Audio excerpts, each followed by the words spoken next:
What's up guys, Maik Wiedenbach giving tips. Today's tips are about Ronnie Coleman, the video, he can hardly walk, everybody's up in arms, so you should have trained smarter, this, that, the other.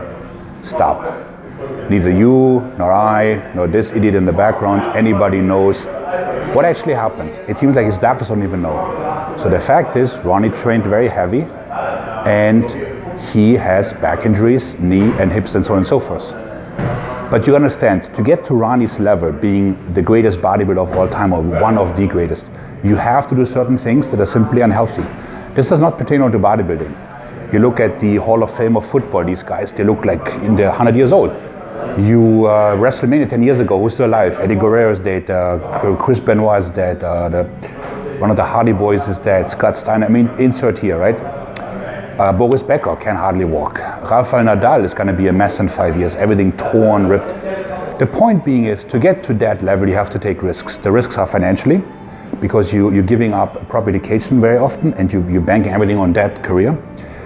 There's health risks, training, drugs, and all that sort of thing.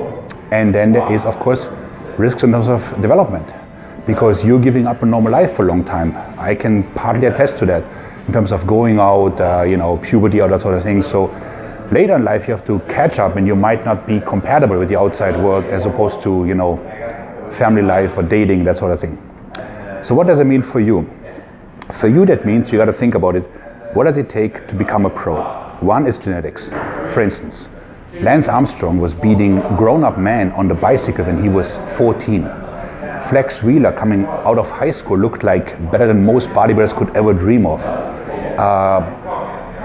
Michael Phelps wins nationals at 14, and the list goes on, right? So if you don't have those genetics, you just cannot compete. Secondly, those people, they handle food better. They just don't get fat, they build more muscle. They also handle drugs better. If you ever look at Kevin Levrone, how he does like before and after cycle, he goes from like a random dude who goes to heavy metal concerts to top of the line bodybuilder in 3 months. I mean, that's insane, right? They also have fewer side effects, albeit Dallas McCarver, so you get the idea. But in the grand scheme of things, they handle the drugs better. And then there's work ethic.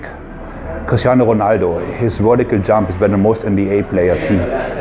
Kobe Bryant, an extra hour every day on the court, insert here, right? So what does it mean for you? It means for you, if you compare yourself to the pros, you're setting yourself up for disappointment. Because what happens is people think, oh, if I train harder and take more drugs, I'll be like that guy. And you will not. You will not be, okay? I get you got the work ethic, and that's great, but the more drugs will just cause more side effects and unhappiness. So trying to look like Ronnie Coleman or whatever, that is like almost like making Bloomberg money overnight. It's just not gonna happen. So you have to understand that yes, you can build a great physique, but these guys, they're just on a different level.